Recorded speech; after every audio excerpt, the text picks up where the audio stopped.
ជំរាបសួរបងប្អូនអរគ្នាស្វាគមន៍មកកាន់វីដេអូថ្មីរបស់នាងខ្ញុំនេះគឺជាកាហ្វេ Arabica តូមីថ្ងៃនេះខ្ញុំមកប្រាប់ពីរបៀបក្នុងការឆុងកាហ្វេឲ្យឆ្ងាញ់បងប្អូនអរគ្នាដឹងទេថាកាហ្វេតូមីឬក៏កាហ្វេផ្សេងម៉ាកដូចគ្នាទេតែមានការឆុងញ៉ាំទៅឆ្ងាញ់ហើយបងប្អូនខ្លះឆុងទៅញ៉ាំអត់ឆ្ងាញ់ទេឈាមឬក៏បាត់នូវគុណភាពនៅក្នុងកាហ្វេរបស់គេចឹងទៅសម្រាប់កាហ្វេរបស់តូមីគឺមានគ្រីមពពុះពីលើចឹងគឺញ៉ាំទៅគឺរត់តែបង្កើននឹងគុណភាពរសជាតិរបស់កាហ្វេទៀតអញ្ចឹងដើម្បីឆុងឲ្យឆ្ងាញ់ខ្ញុំប្រាប់ពីរបៀបទី1បងប្អូនអរគ្នាហើយកាហ្វេចាក់ចូលក្នុងកែវបន្ទាប់ហើយបងប្អូនអរគ្នាប្រើទឹកត្រឹមតែ100 ml ហើយទឹកនឹងទៀតបងប្អូនអរគ្នាកុំប្រើទឹកទៅតែដាំពុះមានថាយើងពុះហើយយើងទុកមួយសន្ទុះ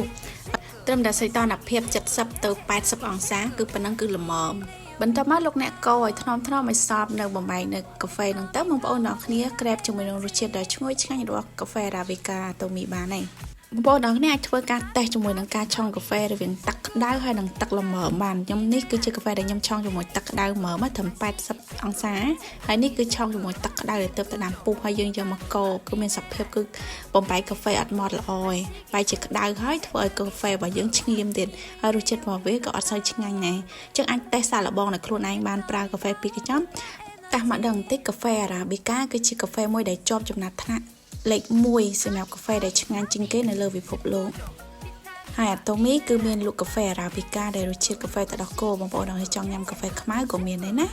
ហើយលក្ខណៈរបស់កាហ្វេរបស់យើងគឺជាកាហ្វេសុខភាពដែលយើងសំចេញពីកាហ្វេ Arabica ជាមួយនឹងកាសៀនធម្មជាតិដែលកាសៀនធម្មជាតិហ្នឹងគឺយើងដកស្រង់ចេញពីទឹកដោះគោបងប្អូនដែលដកចេញយកសារធាតុខ្លាញ់និងជាតិស្ករចាញ់គឺនៅសល់តែប្រូតេអ៊ីន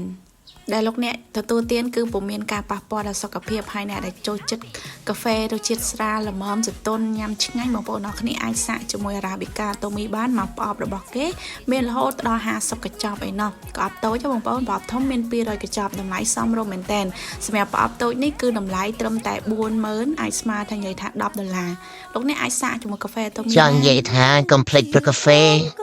អត់មានជួយអីបានទេបញ្ហាក៏ដោះស្រាយអត់កើតដែរតែ complex ប្រកាហ្វេ Bye bye